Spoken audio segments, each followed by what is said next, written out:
afternoon and welcome back to Portugal, round one of the FIM CEV Repsol series, and that means it's round one of the FIM Moto3 Junior World Championship. 8 riders moved through to the fully fledged World Championship in 2020, meaning there's an opportunity for new riders to take control of this 2020 series and join an illustrious list of former Junior World Champions. These are truly the stars of the future. The victors in the Junior World Championship in years to come will make their way through to the MotoGP class, so pay attention. It's Jack Appleyard here with Lewis Sudovit to bring you the main event of the day, the Junior World Championship. A 34 rider strong grid. These guys are going to put on a show. You can be absolutely guaranteed about that. We're here at Estoril, just 30 minutes outside of Lisbon. A rather picturesque circuit. The sun is shining. There's a little bit of a breeze in the air, but it's absolutely perfect conditions to start the 2020 season. Here's what happened in 2019 then, with Barry Baltas, part of the Aspar squad, taking the opening win of the year in Estoril. We then moved on to Valencia, where Denis Onchu had a disaster whilst leading the race, which allowed Yuki Kuni to take victory. But then in race 2, his compatriot Ryusa Yamanaka would get revenge, picking up his first ever win. But then it was time for our eventual champion Jeremy Alcoba to start making hay whilst the sun shined. First in Barcelona, he then narrowly missed out on Xavi Artigas, who's our only man really from last year, who continues in the series. It was then the Carlos Tatai show in Jerez, having just won the Red Bull Rookies Cup. He then came to Jerez and took a double win, but then in Albacete, Jeremy Alcoba took his second win of the year and took a huge step towards picking up the championship. We went to the season finale with Alcoba 49 points clear.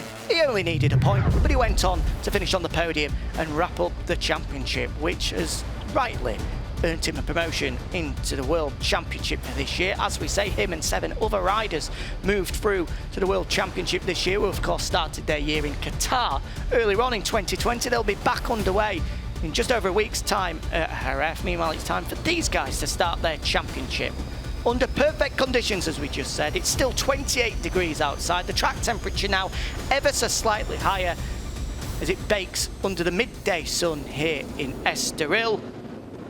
And here's the man that will start from pole position, David Salvador, for the first time in his Junior World Championship career. He was a 10th of a second clear of Pedro Acosta, a man that crashed in warm-up. We'll get to that very shortly, Lewis. But here is how David Salvador wrapped up his debut Junior World Championship pole.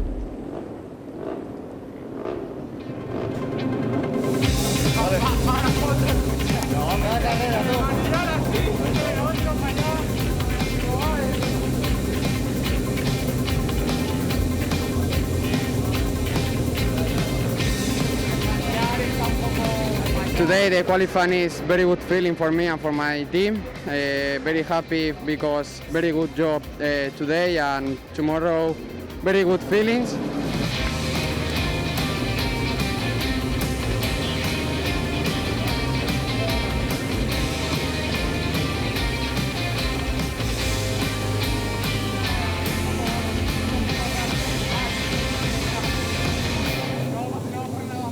There's your poleman then, Pedro Acosta, the 16-year-old Spaniard, finally starting to show his potential in the Junior World Championship, Lewis, because last year he was the runner-up to Carlos Tatai in the Red Bull Rookies Cup, with 3 wins along the way in Germany, Austria and Misano. But he was unable to really convert that into the Junior World Championship. Has never even finished on the podium. Picked up a best result of 4th in Jerez. But finally, it looks as though, in fact, no, I'm talking about Pedro Acosta, aren't I? Right, save everything I've just said. We'll copy-paste it in about 10 seconds' time.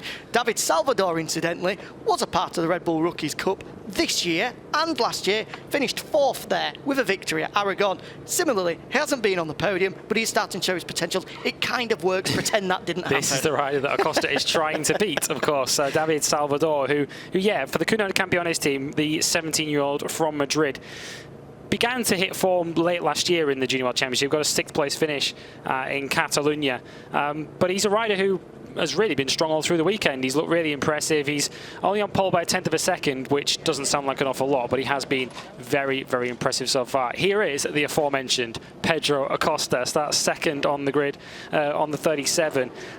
He was another rider who really hit his form back end of last year. 3 top 6s in the last 5 races of last season, including a 4th, his career best at Jerez. But as you mentioned earlier on, Jack, not the ideal start to his day. No, we had a crash in warm-up. We were unsure how serious it was. He was able to walk away, so we knew it wasn't going to be any physical injuries, but we were unable to really get a good look at the bike. The good news is it looks as though he's all okay, and he's there taking his place on the front row of the grid.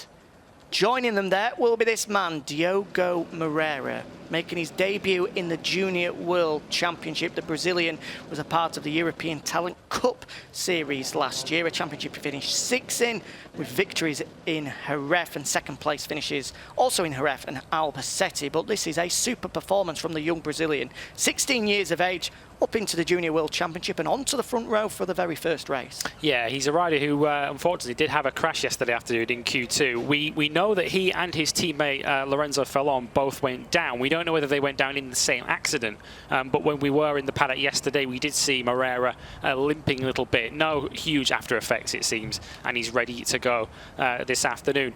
Starting on the front of the second row, as you're looking at now, is Jose Julian Garcia. Now, this is a rider who, unlike many on the grid today, has actually raced at a high level this season. We saw him for the SIC 58 Squadra Course team. You see him there shaking hands with Paolo Simoncelli.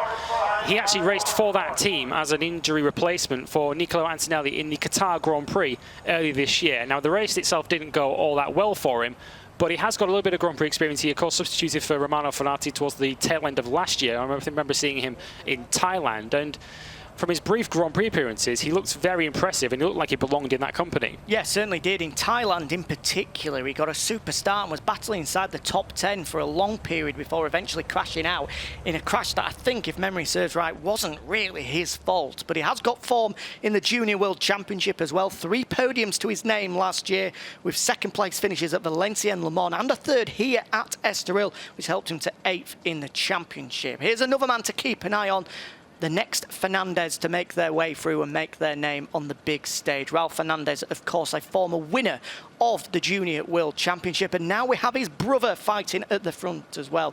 El Petito pretty much loosely translates as the tiny one because of his diminutive stature. A good performance from Adrian Fernandez up onto the second row of the grid for the first time in his career. Yeah, the tiny one, but a big future for young Fernandez. It looks like Gerard Rieu, who's one of the elder riders in this class at the stratospheric age of 20. He starts at the in 6th position, back of the second row. He's a rider who I think has got to be looking at competing for the title this year. It's his 4th year in the class. This is a fact that'll make everybody feel extremely old. Gerard Rieu, the only man on the grid, the only man out of 34 on the grid that was born outside of the year 2000. Born in 1999 is the oldest man on the grid. Positively ancient, Gerard Rieu. But yeah, he's another rider who's got recent Grand Prix experience. We saw him at Aragon. And speaking of Grand Prix experience, last time we saw Javier Artigas, he was very nearly winning the Valencia Grand Prix at the end of last season, made a wildcard debut and very nearly followed in the footsteps of another rider who has previous experience in this paddock, Chanon Chu, who of course won on debut in Valencia in 2018. Javier Artigas finished 3rd in the end for a debut podium and did lead the race at many stages. He took us all by surprise with how impressive he was in Valencia last year. Yeah, incredible performance from the Spaniard, just 16 years of age at the time, and was able to fight at the front. That is a man and a name that you're going to get used to on the World Championship scene. There's absolutely no doubts about that. We will see Xavi Artigas in the Moto3 World Championship, probably in 2021 if he's able to achieve what he's hoping to in 2020. Let's see how he gets on this year. He, of course, has a change of number, moves to the number 43, the number that he won the European Talent Cup with in 2018. And talking of European Talent Cup victors, the man who won the 2019 championship, Ethan Guevara, makes his debut in the Junior World Championship, signed with the Aspar team for 2020, and has had a good start to life. Onto the 3rd row of the grid. It is, of course, ultra competitive as this Junior World Championship, so to qualify in 8th place on your debut is no mean feat, and he's joined there on the 3rd row by his teammate as well. This man right here, Danny Holgado. Yeah, who's going to be one of the riders who I think has the title in his sights this year. He impressed last year. This is his second year in the class. In his debut year, he took a couple of podiums and actually ended the year 6th outright, did Holgado. Just 15 years old, but already a lot of experience to his name. Probably won't be all that happy to have been upstaged by his rookie teammate, but he's certainly a rider who's going to be aiming for the podium today and a rider who's going to have the championship in his sights later this season. Still only 15, as you say, Lewis. A bit of a surprise in the off-season because he moved from the Estoril Portugal talent team to the Aspar squad. Now, possibly you're thinking that maybe that's a man that's looking towards his future. The Estoril Portugal talent team in the World Championship have got two very young riders in Ryusa Yamanaka and Sergio Garcia, and he probably feels that there's no path through there to the World Championship, whereas with the Aspar team, there may well be a seat there. We'll have to wait and see. Meanwhile, here is the starting grid, and it's a sea of Spaniards, with Dani Salvador starting from the front of the grid, joined there by Pedro Acosta and Diogo Moreira. Row 2, Jose Julian Garcia, Adrian Fernandez and Gerard Rio, with row 3 of the grid, Xavi Artigas, Ethan Guevara and Danny Holgado. David Munoz completes the top 10 ahead of Lorenzo Felon and Max Cook, the leading British talent team rider. Kazuki Masaki, who replaces the outgoing champion. He's on the number 22 and 13 ahead of Daniel Munoz, Billy Van Eerde, and the 6th row has Julian Giral, Scott Ogden and Takuma Matsuyama. Row 7, Nico Spinelli, Josh Watsey, Safuruddin Azman. Then row 8, Clemon Rouge, Rafael Fusco and Leonardo Taccini. Before we then have Hikaru Rita, Alex Rodriguez and Dirk Geiger. Starting 28th on the grid. As we look now, we have Vostertech ahead of Senna Aguis, Joel Kelso, Filippo Palazzi, and rounding out our 32 riders is Jose Antonio Rueda. Another real talent is Jose Rueda. He has victories in the European Talent Cup in 2018 and 2019, still only 14, another real pocket rocket. Not the start to life in the Junior World Championship he would have hoped for, but don't be expecting to see him for a long time. So, on to the warm-up lap then. This is always a tough question, even more so in the Junior World Championship. Who is the pre-race favourite? I think you could probably throw a number of names out there, at least 10. Yeah, it's very, very difficult. I mean, the pre-season favourite, I think, to many was Artigas, the Leopard rider, who, of course, starts 7th. So he's not had the ideal qualifying. But as we've seen in both the Moto3 World Championship and here in the Moto3 Junior World Championship, grid position isn't perhaps the same kind of penalty as it would be in different classes. You can quite easily come from mid-pack and challenge for the victory. So Artigas certainly has a chance. The favourite, you'd have to say, would probably be Salvador from the front row of the grid from pole position. But there's plenty of experience behind him. Jose Julian Garcia, a rider behind him with Grand Prix experience on the second row. I think he's probably my dark horse tip today. Whereas we've seen in the Hawker European Talent Cup and the Moto2, early problems for the number 97 of Filippo Palazzi. 16-year-old Italian stalled it on the grid. He's got it going though, so we will start from pit lane. As we were saying, in the European Talent Cup and the Moto2 Championship, we did have real stonewall favourites given their pace in qualifying. Both David Alonso and Yari Montoya nearly half a second clear of everybody else. However, in the Junior World Championship, the top 20 are covered by 1 second. So this is going to be a tight fight, as the Junior World Championship normally is. Although David Salvador starts from pole position and having had a good weekend so far, is probably the favourite according to the bookies. You could stick a fiver on anybody and you might well get lucky. Yeah, top 20 were covered by a second. The actual top 13 were within half a second at the front, so it was even closer than it sounds. And yeah, as I've already mentioned, Moto3, you can quite easily come from midway through the pack and fight for the victory. And I think we're bracing ourselves, unlike in Moto2, where of course we had a 2-rider fight, and in the European Talent Cup, where it was very much a 1-rider demonstration from David Alonso. This one has all the makings of a classic Moto3 group fight for the front. Certainly does. You talk about the top 13 being covered by half a second. Well, the man at the end of that list, Kazuki Masaki, a former World Championship competitor, holds the lap record around here at Estoril. A lap record that everybody absolutely mullered in qualifying yesterday, a 146.353. Looking at the timing sheets, the top 25 all went under it. So the pace has been as hot as the Portuguese sunshine. Can we see that converted into a belting race here? Adrian Fernandez starts from 5th. He's the last man to take his place on the grid. With all eyes on the 38 of David Salvador, starting from pole position for the first time in his Junior World Championship career, and that's the number 7 of Daniel Munoz that's been wheeled off the grid. Don't know what's happened there. Was due to start from the 5th row of the grid, so that's a disaster for him. He was in a pretty decent position there, but it looks like he's going to start from pit lane, if he starts at all. No, it's game over, game over. He's been told, that's it, mate. The green flag waves at the back of the grid, and we are going to have a space down on row number 5 of the grid. Meanwhile, we'll focus on row 1. The lights are out and we are underway in 2020 in the Junior World Championship, and it's a good jump from the man that started second on the grid. Pedro Acosta has already got 2 or 3 bike lengths as we make our way down to the opening corner. Jose Julian Giral has come through from row 2 of the grid to slip into 3rd place, whereas the pole man sits into 2nd. Luckily, it looks like all 34 are through the opening corner. The Junior World Championship is underway with Pedro Acosta leading them out. Yeah, we saw a massive dive up the inside from Danny Holgado on the Aspar bike. It didn't really make a great deal of ground, although I think that's him going up the inside there to try and claim place. He's just in behind Xavier Artigas, who's gained 1 place off the grid. He's up to 6th now, but Acosta still leads it from Salvador, and there finally we see the number 7 of Munoz trying to get underway. Still no luck for him at the moment, but yeah, as we say, the top 2 swap places off the line. Acosta leads. That was a sorry sight. It doesn't look like Munoz is going to get going, and if he did, he's already half a lap behind everybody else. I think it's a game of just park it up and hope that you can do a little bit better in 6 days' time in Portimao. Meanwhile, at the front, it's still Acosta that leads the way with Salvador tucked in behind. At the moment, it's a Spanish armada at the front. Our top 7, all Spaniards. In fact, our top 9, all Spaniards, before we finally get a Frenchman in Lorenzo Fallon, who's up into 10th place on his Junior World Championship debut. Yeah, we've got a rider down. We've got 2 riders down, in fact, at turn 3. We've got the 24 of Tacchini. He's gone down with the 45 of Clément Rouget.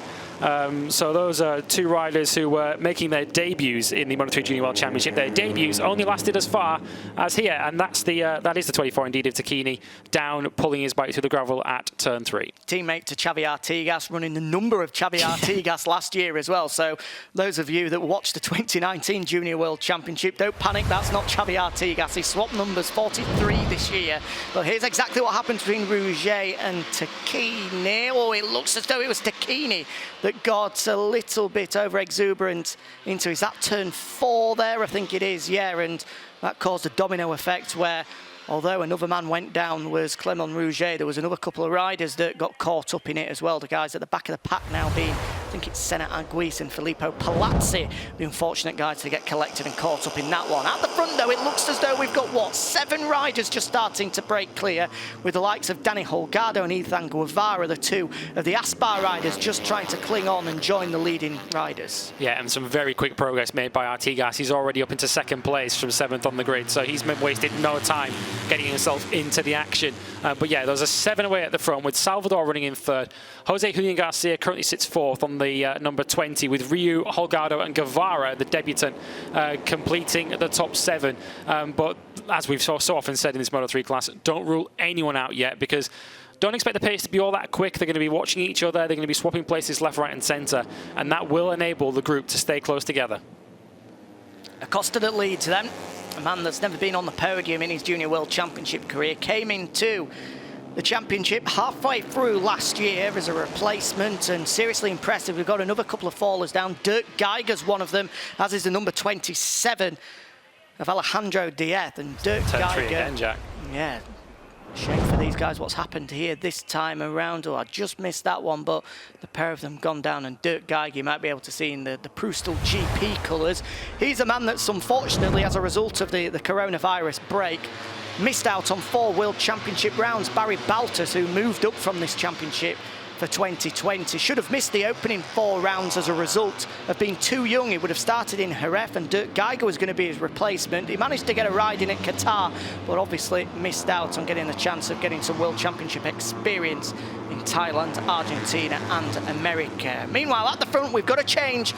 It's a familiar sight for those that watched in 2019. Xavi Artigas hits the front here in Estoril. Yeah, unfortunately, we saw the value of the slipstream, or the value of not having it for Pedro Acosta there. He led over the line and was promptly swamped by both Artigas and David Salvador into turn 1. He then tried to get back at him into turn 4 there. No way through, though, at the moment. But Artigas, fastest lap of the race, that first flying lap last time around on a 1:45.4. We flagged him up pre-race as the favourite to win the series outright, and he's living up to that billing early on. Well, we've already seen one man take victory from 7th on the grid so far today in Yari Monteiro as a result of a penalty. Artigas qualified there, no penalties this time around, but he's got to the front fairly quickly, and he just looks so confident at the front, does Artigas. Meanwhile, it is Julian Giral that's gone down, the teammate to Pedro Acosta, who's currently running in 3rd. Was actually 4th in warm-up this morning, has made good progress throughout the weekend as Julian Giral, but it's ended in disaster for him, crashing out in the opening stages. Yeah, former winner here in the European Talent Cup just 2 years ago, and unfortunately no repeat of that success here this afternoon.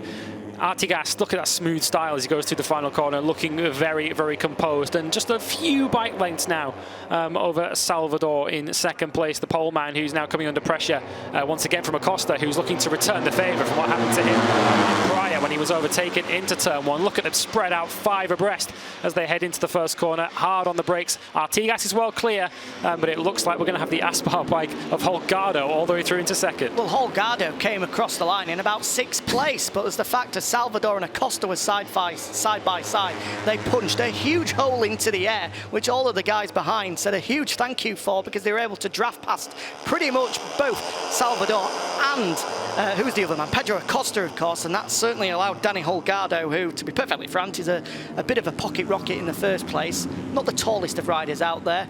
Certainly not the heaviest either, which allowed him to draft his way through into 2nd place. And these are the two guys that we knew were going to fight for the championship. Artigas and Holgado, the only two from inside the top 10 of the championship last year that remain in the series this year. And unsurprisingly, it's taken them all of, 3 laps before the fighting for the first victory of the year. Yeah, battle joined already between the two title favourites. And you do wonder whether Xavier Artigas has been watching his brief teammate at the end of last season, the current Moto3 World Champion Lorenzo Dalla Porta, former title winner in this class, of course. And so often we saw Dalla Porta last year in the Moto3 World Championship leading from the front and dictating the pace in races, quite comfortable sitting at the front of Moto3 race despite the queue of riders trying to take aim at him from behind. And Artigas, much like Dalla Porta, looks very composed out front. Certainly the safest place to be is at the front, and Artigas looks extremely comfortable. It's a tactic that actually he put into play himself at the final round of the Moto3 World Championship last year. Led that race for so many laps, was unfortunate not to win it in the end. Picked up 3rd place, a debut podium on debut in the World Championship. And now he's looking to take victory. A victory, of course, that he already has in the back pocket in the Junior World Championship. But we have a change for the leader man that we've not mentioned, the oldest man on the grid, the granddad of the Junior World Championship at just 20 years of age. Gerard Riou hits the front. Never had a podium, of course, in this class, so he's looking to go way better than that. Not even take his first podium, but take his first victory. And he leads at the moment. Artigas quickly responding there, because he actually dropped to 3rd at one point on the approach to turn 1. But I think it's the best strategy, Jack, in Moto3. Once you are passed, repass immediately.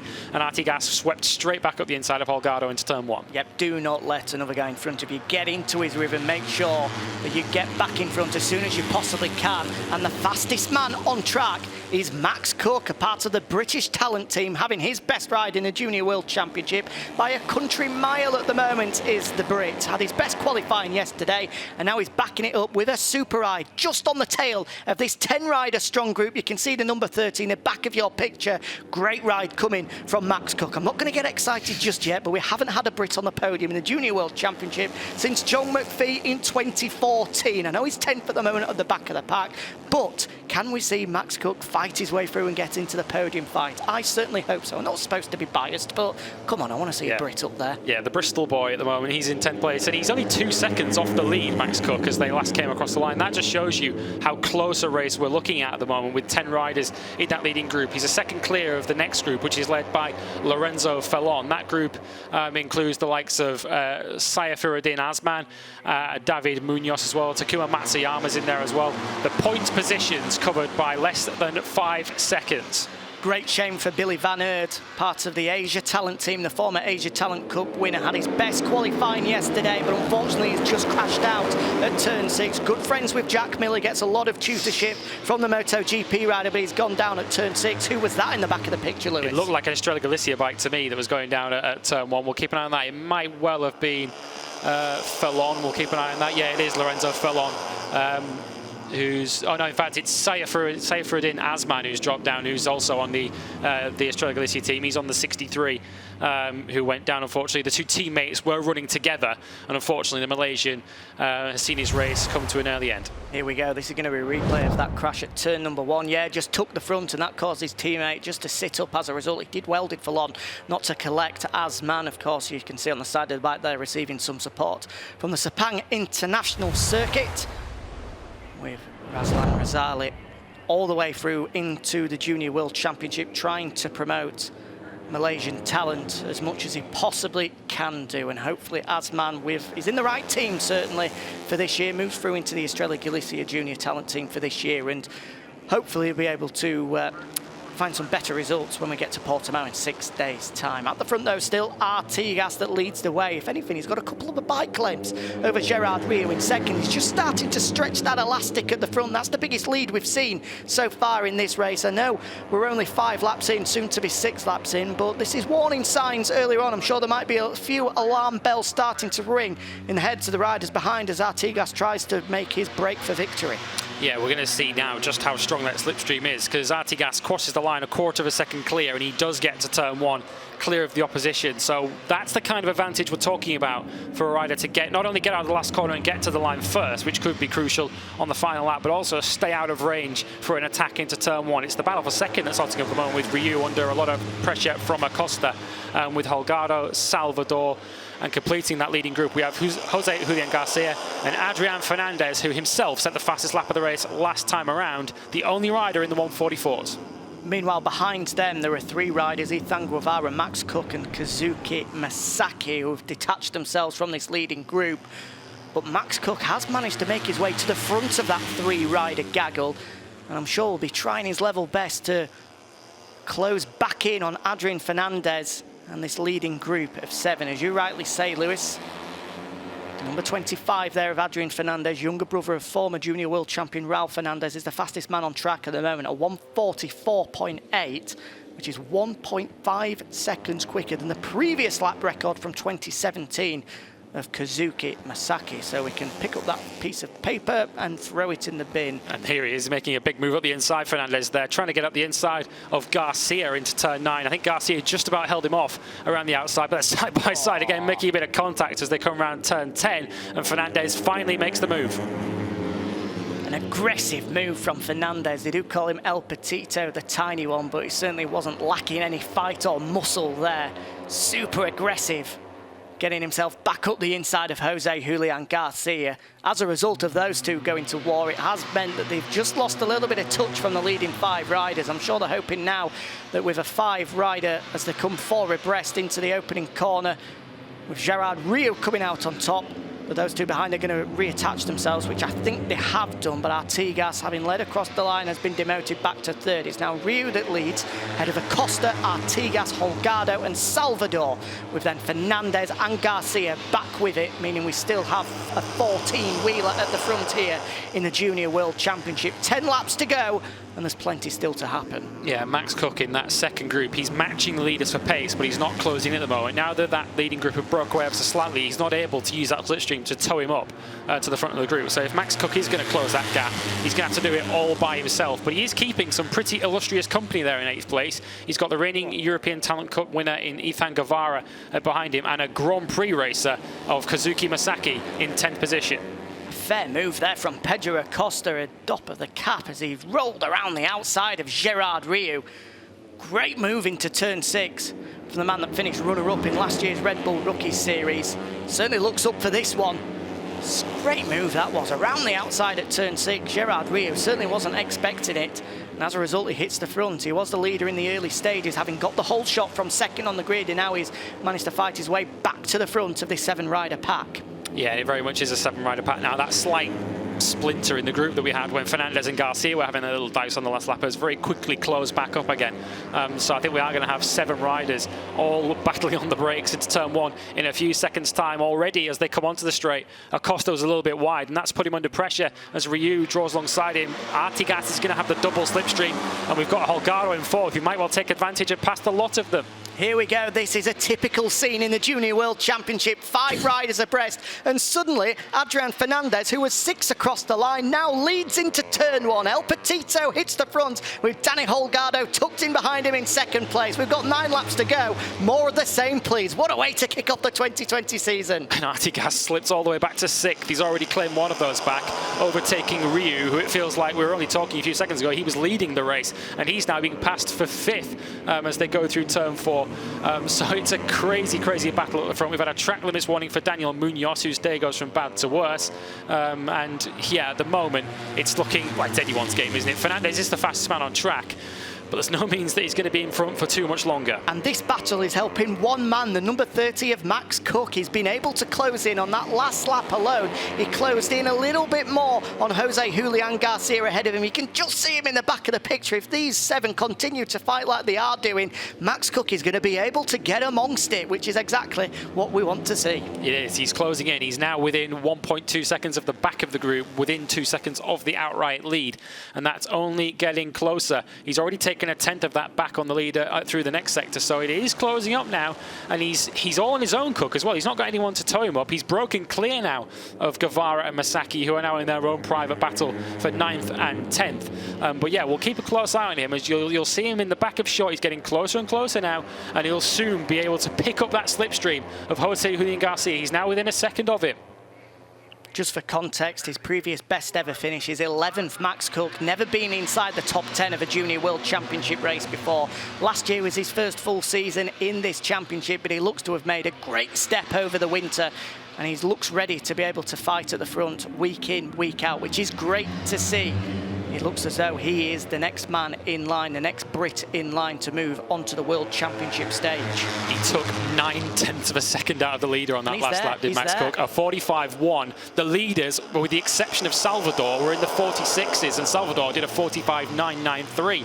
So that sort of tells you what sort of pace Cook was doing on that last lap, and he is right in the middle of it now. He's right on the tail of Jose Julian Garcia. We have an 8-rider battle at the front. Here we go then, 8 riders. Max Cook has done the hard work. He's managed to close them down and get into this leading group of 7. It's now 8. 16-wheeler at the front with Pedro Acosta still leading.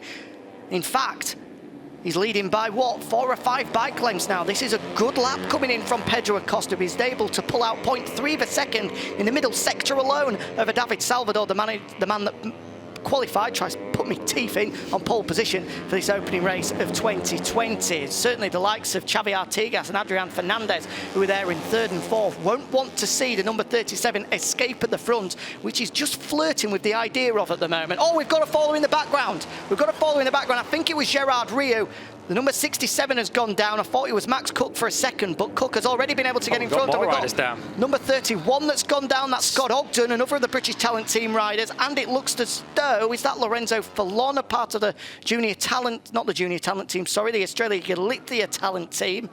Not sure who that was. We'll get confirmation very shortly, but one of them definitely was Scott Ogden, which is such a shame for the British Talent Team rider. He was up to 13th place, on course for a first ever finish inside the points of the Junior World Championship, and unfortunately he's crashed out at the chicane. Yeah, Ogden was running with Fallon, and it is indeed Fallon who's dropping down our timing pages on the number 5. So 3 riders out then on the last lap, and one of them, a very key player in the leading battle, Gerard Ritu, who's waiting for a first podium and a first win, will go on. Fernandez getting feisty there, going up the inside of Danny Holgado. That's for 4th in the race at the moment. Artigas has made it through into 2nd now at the expense of Salvador. 4/10 off the leader, and you do wonder whether Artigas had seen that little gap approaching, because it was just as that gap was building at the front that he made a move into 3rd at the expense of Fernandez, and then he's struck straight away at the start of the next lap to take 2nd and try and bridge that gap to Acosta. If he was playing a waiting game in 3rd and 4th place, Artigas, he knew that had to come to an end extremely quickly. quickly because Acosta was just starting to break clear. He's now up to second and he's closing in him as well. He means business now, does Artigas. Enough of the waiting games. There's only 6.5 laps remaining. It's time for business. Meanwhile, at the back of this fighter, Scott Ogden unfortunately has to wheel it back into the garage. Great shame for the Brit, the man from South Yorkshire. So there's a man from West Yorkshire, my co-commentator, a man from East Yorkshire, who were extremely disappointed to see a fellow White Rose man go down. And it's 3 separate accidents as well, incredibly. The 3 riders have all gone down in individual accidents at the same time, at the same corner. So unless there's anything down on the track, it's a very freakish coincidence for Fallon, for Ogden, and indeed for Ryu, who've all gone down and all fallen out of points positions. So there's a few beneficiaries of that, with Moreira, who of course started from the front row. He's back into the points now in 13th. Ryu is actually still running. He did remount and he's still in 14th with Josh Watley, the other Brit in the field. He's completing the points at the moment in 15th. Well, the good news is it looks like there isn't anything down at the chicane, because the whole field have then filtered the way back through once again and no one else has gone down. So it just was a freak accident involving those 3 riders. There's a change at the lead though, with Xavi Artigas now back in front ahead of Pedro Acosta. Not for long though, because the Spaniard edges out his compatriot as they go through turn number 4. And Artigas straight away trying to fight back. That wasn't a move of a rider who's playing the patient waiting game, is it? From Acosta straight through into the lead. He's pushing very, very hard indeed. I think these riders know now that no one's going to break away. With 6 laps to go, no one's going to get away from this. So it's very much a case of jockeying for position and trying to put yourself in the best spot, particularly when we get onto the final lap, because that's when the opportunities to try and make those late braking maneuvers or try and get the slipstream are going to run out. And you're going to want to position yourselves. Do you want to lead onto the home straight, for instance, as we complete the final lap? Or do you want to sit in second? These are the decisions that will probably be going through these riders' heads if they are thinking that far ahead. At the moment, Artigas' eyes are very much on the 37 of Acosta ahead of him and nothing else. These front 3 have managed to break ever so slightly clear of Danny Holgado in 4th place, which will be worrying the number 96 aboard the Aspar machine. He's got 0.8 of a second, in front of him to David Salvador. And with soon to be 5 laps remaining, he is just running out of time here. It looks as though a podium finish is just starting to slip out of his reaches for the Spaniard.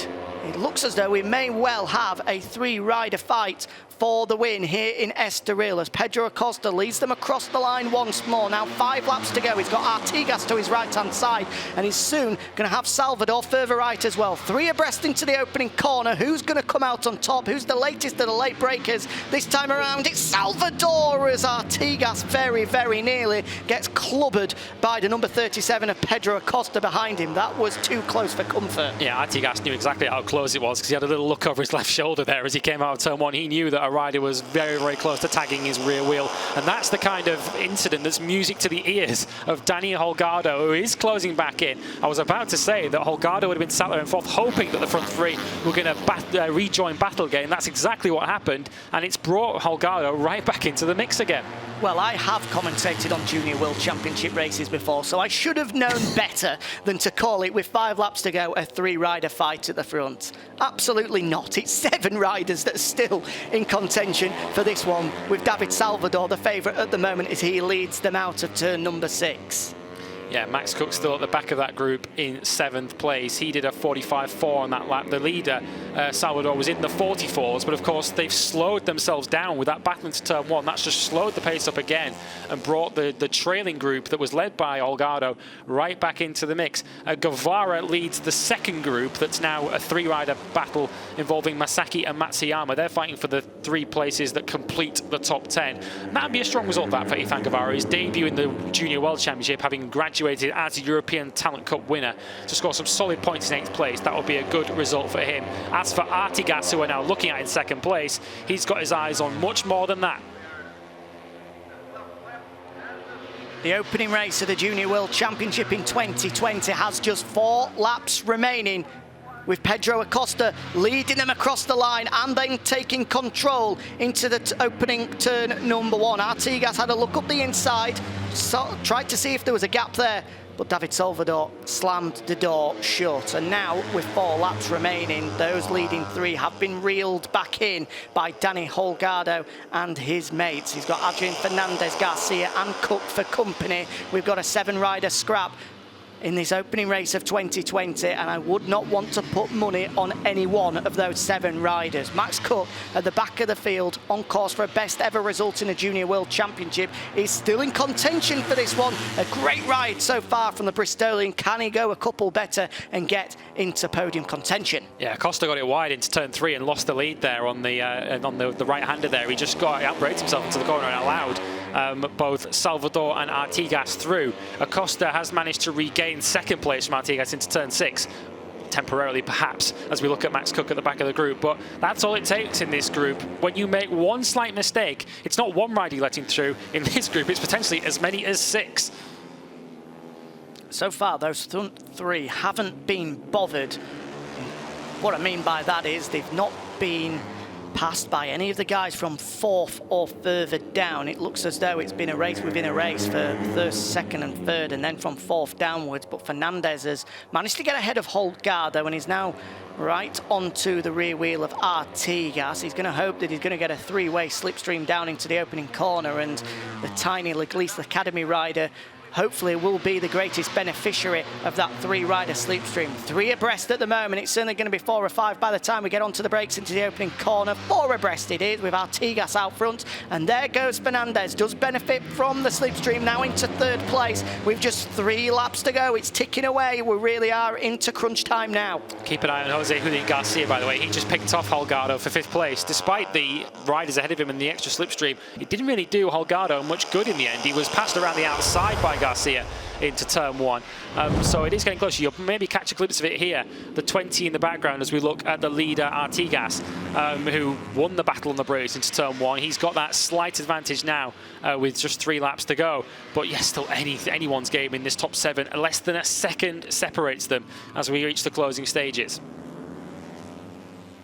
Still Artigas that's leading the way, though. A 10th of a second clear of Acosta at the moment as they're making their way through the 3rd sector here at Estoril. There's a slow-mo shot of them going into the opening corner a few moments ago, but the order hasn't changed since then. It's still Artigas at the front with Acosta, Fernandez, Salvador and Holgado complete in the top 5. Max Cook still there in 7th at the moment. It looks as though he put all the hard work in just to get with the front guys at the moment. Maybe he's just taking a breather at the moment before then mounting another attack to try and make his way further through the field. But he's running out of time. We're very soon going to have just 2 laps remaining here in Estoril. Yeah, he's either on the limit trying to stay with this group, or he's playing the most clever game of cat and mouse we've ever seen, just sitting at the back of that leading group and letting the race come to him. I think he's more on the limit trying to stay with them, because you can see that slight gap now with Garcia ahead of him, who's having another run at Holgado. We're going to have a repeat of the lap before where they were battling on the brakes for 5th place. Artigas leads it at the moment, but we're looking at Acosta making a move up the inside of Fernandez, who's going to try and steal 2nd place, and does. Fernandez, who at one point we thought a few laps ago might well be detached from this, he's now within sight of victory. Certainly is. I thought for a second there he was going to put an almighty lunge up the inside of Pedro Acosta to try and steal 1st place away, but he thought better of it, thankfully, and he sits there in 2nd place now, stalking the number 37 ahead of them. Yeah, they're coming up behind Daniel Munoz, I think, the rider who, of course, we saw earlier in the race, stuck on the line. There he is on the number 7 in the foreground. So this leading group might well have to sort of pick their way through that. Let's hope Munoz sees them and lets them all get out of the way, because this race is coming towards a fantastic conclusion with a lap and a half to go. Pedro Acosta has pulled the pin at the front here. That's the fastest 1st sector we've seen in the entirety of this race from the Spaniard, and as a result, he's able to pull out 2 or 3 bike lengths. That's about a 1/4 of a second advantage now over Adrian Fernandez in 2nd place. Artigas can see that Acosta is starting to pull clear, and he has a big look up the inside of Fernandez, but no way through at the moment. We're into the final half a lap with just 1.5 laps remaining now, so time is ticking away as Holgado makes a move on Salvador. Through to 4th place now is the former podium man in this Junior World Championship. Salvador will bite back though, and that's certainly not doing them two any good whatsoever as the front 3 start to break clear. Into the final corner. This time around it's going to be who's going to get the best drag to the line. We've got just one lap to go here in Estoril, with Acosta looking pretty comfortable at the front. That's the biggest gap we've seen in quite some time. Yeah, Artigas is going to have to go now. He's looking to get out of the slipstream of Adrian Fernandez to try and take second place. But as they cross the line, Acosta's lead is just short of 0.4 of a second. He did his personal best lap that time round, 1:44.9, and he is clear of Fernandez as they go into turn one. He was clear enough to not be slipstreamed or outbraked into turn one. So the chances are running out now for Fernandez or Artigas. You feel if the victory is going to be taken away from Acosta, it's going to be one of these two, and Artigas goes for it. There he goes, the Leopard man through into second place. He wasn't able to take benefit of the slipstream down the start-finish straight, but he's dived through on the brakes into second place. He's got half a lap to try and salvage something here, because at the moment Acosta is on course for a first ever win in the Junior World Championship. Has Artigas got something to say about that? Yeah, 1/4 of a second is the gap for Acosta, which sounds like nothing, but in this term, in this class, that is big enough for Pedro Acosta. The next outbreaking maneuver coming in from Holgado there, but that is one of the final overtaking spots really on the track now, because we've got the tight switchbacks of turn 9 and 10, but you have to be a lot closer than Artigas is now to send a dive up the inside into that left-hander. So it looks as though Acosta, unless he makes a mistake in this final sector, is going to have enough to get out of that last corner and hold the Leopard rider off. He's running out of chances as Artigas into the chicane for the final time. It's still the number 37 that leads the way. Can Artigas find something through this final sector to be able to drag him to the flag? We're into the final couple of corners. Here's turn number 11. We'll then flick back into turn 12 and 13. Still Acosta that leads the way. Artigas is closing. Is he going to be able to drag him to the line? He's certainly got a wonderful drive through the final corner. Will the Leopard man be able to tuck him behind and eventually pull clear? It's still Acosta that leads, but here comes Artigas. Who's going to get it across the line? Artigas, just is it? No, yes, who knows? By 3,000ths of a second. 3,000ths of a second. 4/10 quicker in the final, so the fastest final sector of the entire race for Xavier Artigas to snatch the victory. One of the closest finishes you will ever see in a Junior World Championship race. Fernandez got the final podium position at the expense of Jose Julian Garcia, with Holgado in 5th. David Salvador fell to 6th in the end, and Max Cook couldn't make any inroads into that leading group. He finishes 7th, but what a start to the season for the pre-season favourite. Well, that is a definite photo finish that we're going to have to take a look at before we confirm the results. Across the line, 3,000ths of a second, it says, in favour of Xavi Artigas. But without a doubt, they're going to have another look at that one just to confirm it. Both men pull wheelies. In fact, we cut to pit lane, and both squads, both the MT Foundation 77 guys and the Leopard squad, celebrated as if they've got the victory. I don't think anyone knows just yet for completely who has taken victory there. Both of them celebrating, but of course for Artigas, if it is a win for him, it's another victory, second in the Junior World Championship. Irrelevant what happens to Acosta, it will be a first ever podium finish in the Junior World Championship. But there we are, there is confirmation. Xavi Artigas takes victory by the narrowest of margins, by an absolute fingernail. 3,000ths of a second the difference ahead of Pedro Acosta, who holds one hand up in the air, and he must think, well, I couldn't have done much more. But Artigas, on that final lap, put in the fastest lap of the race, a 1:44.5. He was a good 1/4 of a second behind going into the final corner, but he got an unbelievable drive through there to eventually be able to just about pip Acosta to the post. And I mentioned has to go as well. We completely forgot for all of the drama that the final podium place goes the way of Adrian Fernandez, a first ever trip to the podium for him, just getting the better of Jose Julian Garcia on the final lap.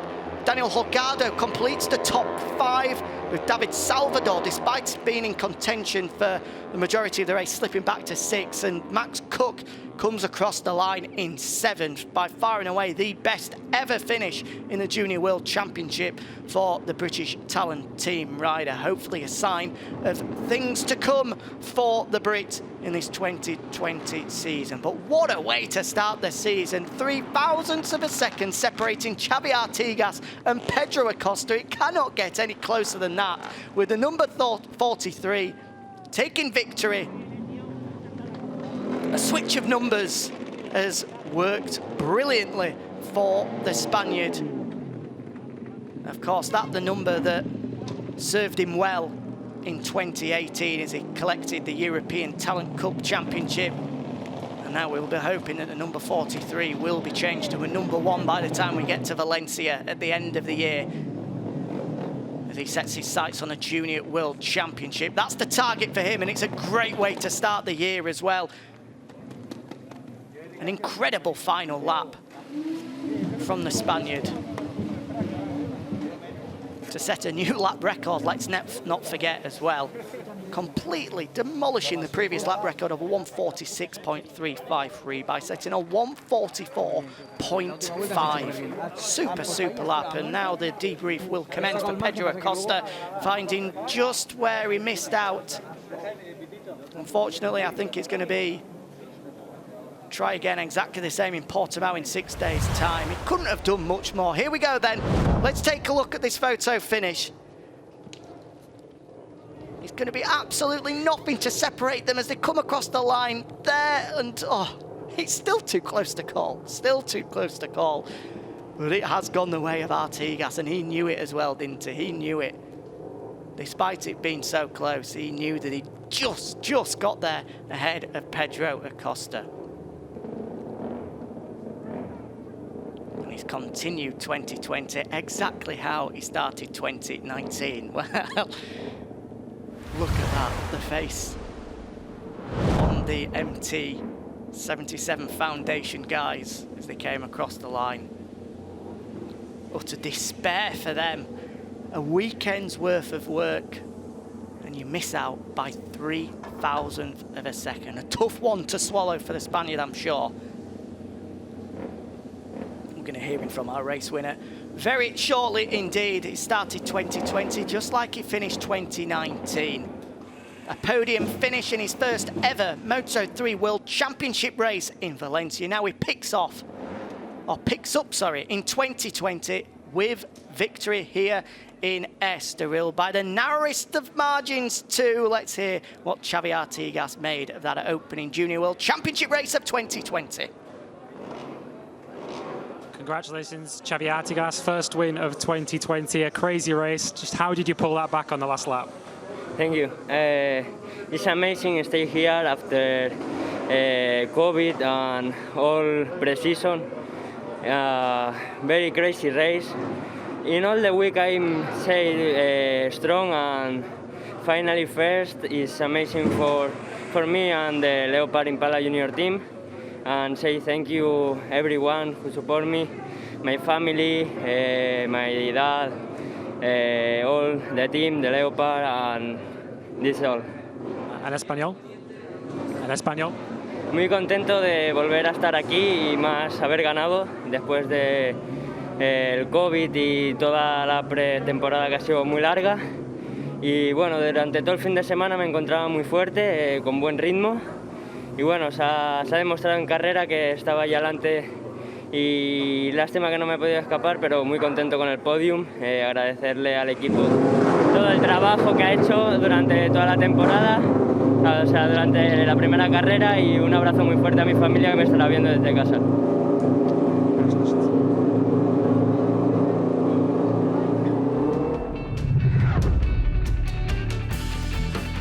David Salvador started the opening Junior World Championship race of 2020 from pole position, but it was man to the right of him on the grid, Pedro Acosta, that got the whole shot into turn 1. Quickly, a group of 7 riders emerged at the front, with all 7 of them having a go at leading the race throughout one stage, including Adrian Fernandez that hit the front, only for Acosta to dive back through after a mistake from the Gliese Academy rider. Xavi Artigas was in the mix right from the start, despite starting from 7th, before Gerard Riou crashed out of that opening group alongside Scott Ogden and Lorenzo Fallon. As we got into the closing stages, it was too tight to call between the likes of Salvador, Artigas and Acosta, with those 3 lucky to stay on after that turn 1 incident. But it was going to the final lap, Acosta half a second clear, but Artigas threw absolutely everything at him.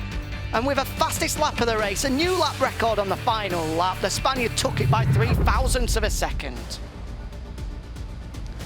Here are the final results then, with Artigas narrowly taking the opening win of 2020, with Adrian Fernandez joining both him and Acosta on the podium. Jose Julian Garcia takes 4th, ahead of Daniel Holgado in 5th. David Salvador 6th, a best ever Junior World Championship result for Max Cook in 7th, ahead of great rides on debut for both Ethan Guevara and Asia Talent teams Takuma Matsuyama. Kazuki Masaki rounds out the top 10 with Gerard Ryu eventually covering from that crash to take 11th, ahead of David Munoz, Nicolas Spinelli, Diogo Moreira and Josh Watley, with Gobin Plonks, Hikaru Arita both narrowly missing out on the points.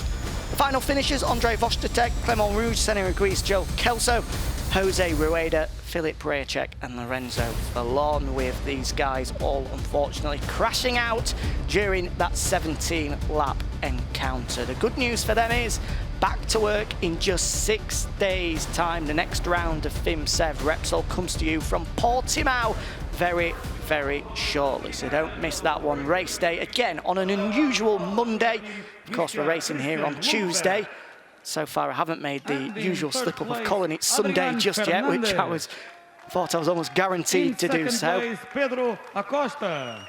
And the winner of the A race, terrific Tuesday for Xavi Artigas. The first win of 2020, and it was an absolute belter as well. Adrian Fernandez there to his right onto the podium for the first time. You might be able to guess that that's the brother of Raul Fernandez, because they are the spitting image of each other. It looks as though we have got another Fernandez making their way through the ranks. Won't be long before we see him in the World Championship competing with brother Raul. A first podium finish for him. Great result for Adrian Fernandez. A previous best. And finally, of 3rd, actually. Well, I got that wrong. In the last race of 2019, he jumped onto the podium with Adrian Fernandez. And he's now backed it up with another podium here as well. So fair play to the Spaniard. Pedro Acosta definitely on the podium for the first time. And Xavi Artigas once again claims victory in the Junior World Championship. Moto3 Junior World Championship race.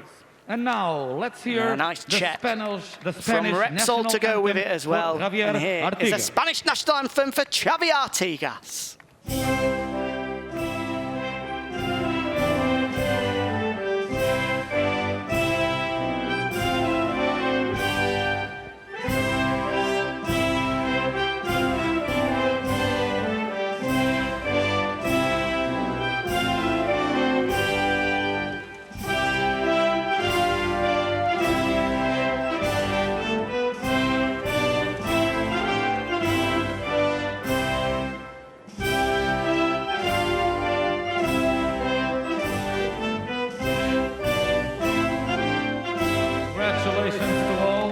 Gentlemen, please stand at your places to take a photo, please. Second victory in the Junior World Championship for Xavi Artigas. None will come closer than that, though. Just 0.03 of a second separating Artigas from Acosta.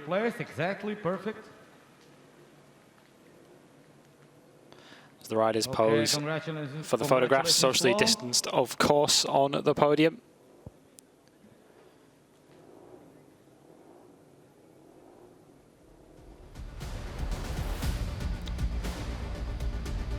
Championship standings then look like this. Very similar, of course, if you've been paying attention to the race result. Xavi Artigas leads it with 25 points. He'll take a 5-point lead to Portimao next weekend over Pedro Acosta. Adrian Fernandez sits 3rd. He's 9 off the lead, ahead of Jose Julian Garcia, Daniel Holgado, David Salvador. Max Cook in 7th with 9 points, ahead of Ethan Guevara and Takuma Matsuyama. Kazuki Masaki marking his return to the series with 10th. He has 6 points, ahead of Gerard Ryu, David Munoz, Nicolas Spinelli. Diogo Moreira takes 2 points, and Josh Watley with 1 Junior World Championship point. But 25 for the pre-season title favourite, Xavi Artigas. Nearly won the Valencia Grand Prix at the end of last season, and he did win the first Junior World Championship race of 2020. 0.03 of a second separated him from Pedro Acosta, but it's Artigas who takes victory on the opening day of the 2020 FIM CEV Repsol season.